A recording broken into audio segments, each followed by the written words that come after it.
condition, let us see observation table and calculation. How to calculate the COP of vapor compression refrigeration test.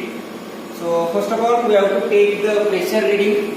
So in this vapor compression refrigeration test rig, with the help of HPLC cutout, first you have to measure the evaporator pressure and condenser pressure. So for calculation purpose, you have to measure these two pressure, evaporator pressure and your condenser pressure. After that, you have to take 4 temperature reading. So for measuring the temperature, we have fit the RTD unit. You can observe here the 4 RTD units are placed at respective places. So here you can observe the RTD units are fit.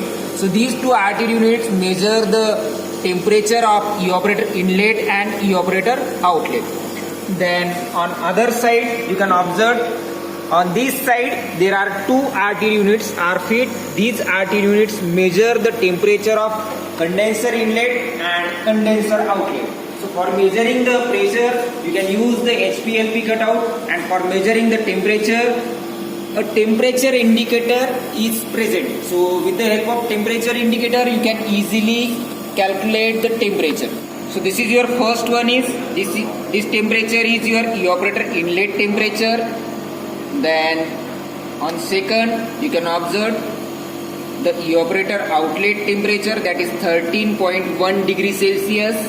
Then third one is 45.3, that is condenser inlet temperature, that is also known as compressor outlet temperature, that is the highest temperature in the system. And last one is this is your condenser outlet temperature. So you can observe the difference between your condenser inlet temperature and condenser outlet and temperature. We have to also measure the energy meter reading. So this first energy meter reading is, its reading is measured so that you will know the consumption, electrical consumption of your compressor as well as the fan. So fan and compressor, these 2 devices require electrical energy. So with the help of this first energy meter, you can measure its electrical consumption. Then next one is, here is another energy meter. That energy meter is used for measuring the heater, whatever the electrical energy is required for heater. Okay. So with the help of this reading, you can calculate the Carnot COP, then theoretical COP and actual COP. So all the formulas are available in your manual.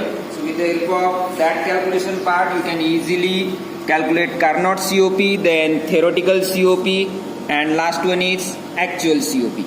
And you have to compare all these 3 things, and along with that you have to plot a pH chart. Okay. So along with that you have to plot the pH chart for calculation of theoretical COP. Which type of refrigerant we are using, that is observed on your compressor. On compressor, it is clearly mentioned that we are using R134A refrigerant. So with the help of that, you can easily at here you can observe that. Okay. So at this portion, you can easily observe that we are using the refrigerant that is R134A. So you have to do all calculation parts on the pH chart of R-134A. Thank you. Wave Mile.